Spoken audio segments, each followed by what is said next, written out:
d'abord dans ce dialogue et poser votre problème à l'interne au lieu de rester en marge et commencer à poser des préalables. Mais parce que le diable, dit-on, se trouve dans les détails et que c'est dans les prémices qu'on préfigure de la suite. Si les prémices ne sont pas bonnes, il est fort à parier que la suite ne sera pas à la hauteur des espérances des uns et des autres. Honorable, l'actualité, elle reste également dominée par la fameuse question de la révision constitutionnelle. L'opinion, vous l'avez dit, il n'y a pas osmose, il devait y en avoir. L'opinion est déjà inquiète, la population est déjà inquiète et tout le monde voit déjà la constitution révisée d'ici au lendemain. Pensez-vous que les dispositions verrouillées seront aussi bougées si jamais on arrivait à réviser la constitution de 2006? Le débat sur la révision constitutionnelle est un débat passionnant, qui est en fait l'arbre qui cache la forêt. Le problème de fond, le problème technique n'est pas celle d'une révision constitutionnelle, qui est un fait plutôt banal dans l'histoire des nations. Les sociétés évoluent, les doctrines et les visions évoluent. Il n'est donc pas inadmissible ou impensable l'idée d'une révision constitutionnelle. Mais le problème en République démocratique du Congo, c'est que cette problématique met la population en état de psychose parce qu'il y a un rejet très important de la politique. Mais l'opposition en étant de psychose et non la population, là il faut le dire. On va y arriver. Laissez-moi faire mon développement. Il y a une psychose du peuple congolais quant à la possibilité de cette révision parce qu'elle ouvrirait la brèche à l'idée que personne ne veut accepter, ça veut dire celle de la poursuite de ce régime et de ce pouvoir. Voilà le problème de fond. Voilà pourquoi tout s'emballe sur Internet, dans les coins de rue, non à la révision constitutionnelle. Le problème de fond, il est celui-là. Et ça devrait interpeller notre gouvernement pour s'interroger et savoir qu'est-ce qu'ils ne font pas bien et qu'est-ce qu'ils devraient mieux faire. Il leur reste 3 ans et demi pour que les dividendes du choix démocratique soient sur la table ou devant la porte de chaque Congolais, pour que ce désamour existant entre les politiques et le peuple s'estompe et pour faire barrage aux solutions extra-constitutionnelles. Maintenant, parlons du fond, de la problématique de la révision. Qu'est-ce qu'il faut réviser et qu'est-ce qu'il ne faut pas réviser? Vous savez, on n'a pas besoin de réviser l'article 220 pour qu'il y ait, si vous voulez, une possibilité au chef de l'État de se représenter. On appelle ça techniquement des barrages constitutionnels, cet article 220. Je veux vous donner... je vais vous expliquer les choses telles qu'elles se passent, parce qu'en réalité, si nous nous focalisons sur la seule problématique de l'article 220, nous pouvons également nous faire avoir. S'il y a un référendum, par exemple, et qu'on modifie un certain nombre d'articles, je vois le vote des exécutifs provinciaux, on passe au suffrage universel direct. Je vois la question de la nationalité, on passe à la double nationalité. Un certain nombre de sujets périphériques qu'on passe au référendum, mais qu'on accouche d'une nouvelle constitution qui aurait la même valeur juridique que celle de 2006, elle-même érigée par référendum.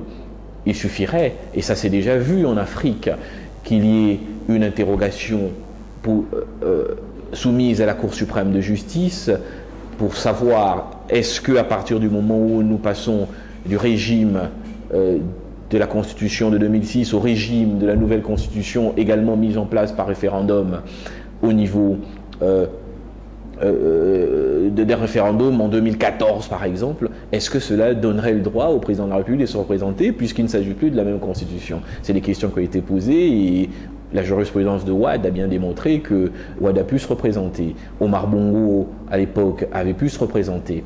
La France, par exemple, vous savez qu'en 2007, Chirac avait juridiquement le droit de se représenter, puisqu'on était passé du quinquennat au septennat. On a donc ça avec Poutine, hein? Bon, Poutine, il a utilisé un autre artifice. Voilà. Donc ça veut dire qu'en réalité, au-delà de l'article 20, il y a d'autres façons de faire les choses. Et c'est tout cela. C'est contre tout cela qu'il faut être, et la vision doit être tous azimuts. Parlons de l'article 220. qui énumère les matières non révisables.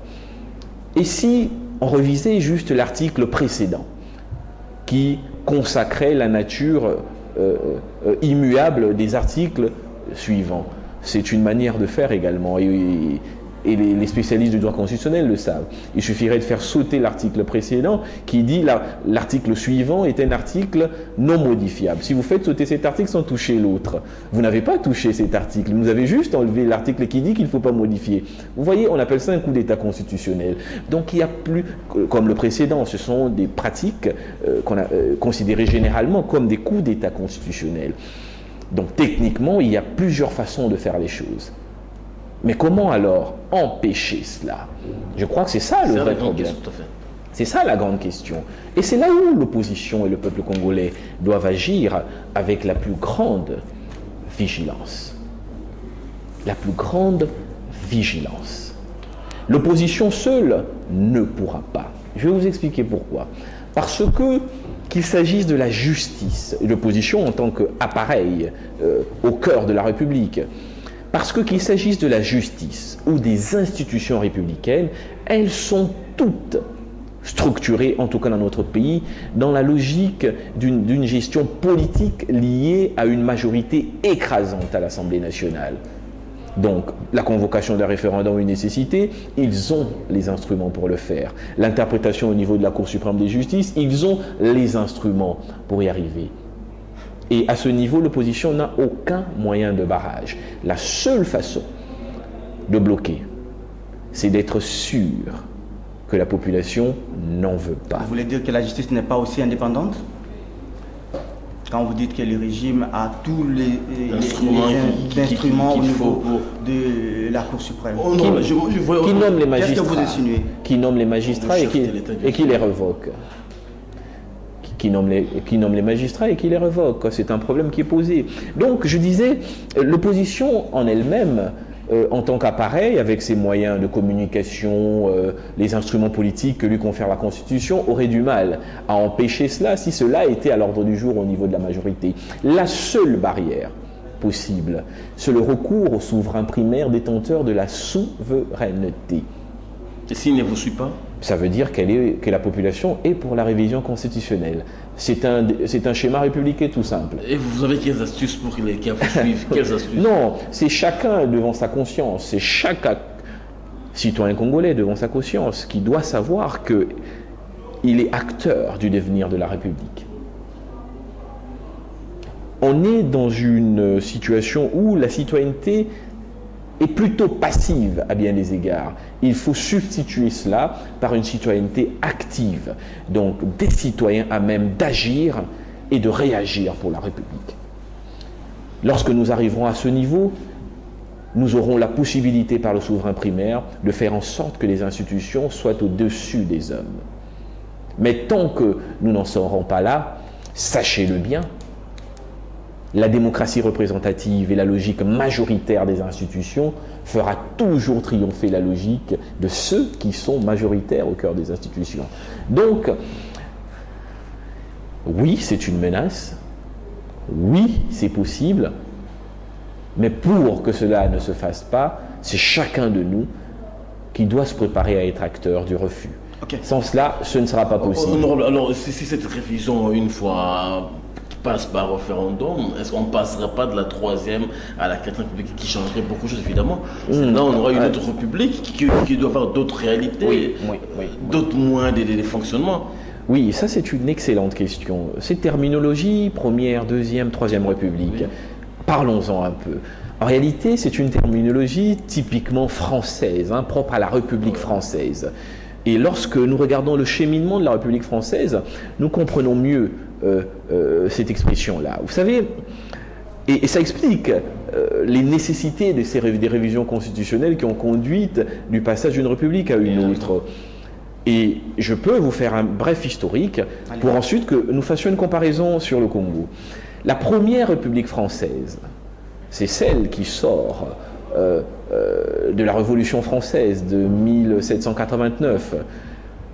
Elle a beaucoup d'hésitations, république, ensuite c'est une convention, monarchie républicaine, de nombreuses hésitations. C'est cette période qu'on appelle la période de restauration. Donc entre la première république et la deuxième, il y a la période de restauration. Restauration d'une monarchie constitutionnelle et des institutions quasi royales. C'est pour ça que lorsque nous passons à la deuxième république avec l'émergence de nouveaux acteurs politiques comme Napoléon, on parle de deuxième république. Parce qu'il y avait eu la première qui a échoué puisqu'on est revenu à des considérations hors de la République pour revenir vers la République. Donc il y a la première République, entre les deux il y a la Restauration, et ensuite nous passons à la deuxième République, où effectivement il y a un chef d'État, il y a des limitations de mandat, il y a des pouvoirs dévolus à l'Assemblée nationale, et ainsi de suite. Mais Napoléon opère entre les deux un coup d'État constitutionnel. Puisqu'il n'arrive pas à modifier la Constitution, il opère un coup d'État constitutionnel. Le règne du Second Empire. Fin de la République, Second Empire. Et il faut mettre fin au Second Empire pour repartir vers la Troisième République française. L'émergence des grands courants de pensée socialistes de Jean Jaurès et des autres, l'émergence de nouvelles philosophies comme celle de Gambetta, jusqu'à la Seconde Guerre mondiale. Et c'est bloqué à ce niveau par le régime de Pétain, qui opère également une sorte de coup d'État constitutionnel, puisque les pouvoirs dévolus à l'Assemblée nationale et au Parlement sont entre les mains d'un petit groupe, dont le général Pétain, le régime de Vichy, si vous voulez.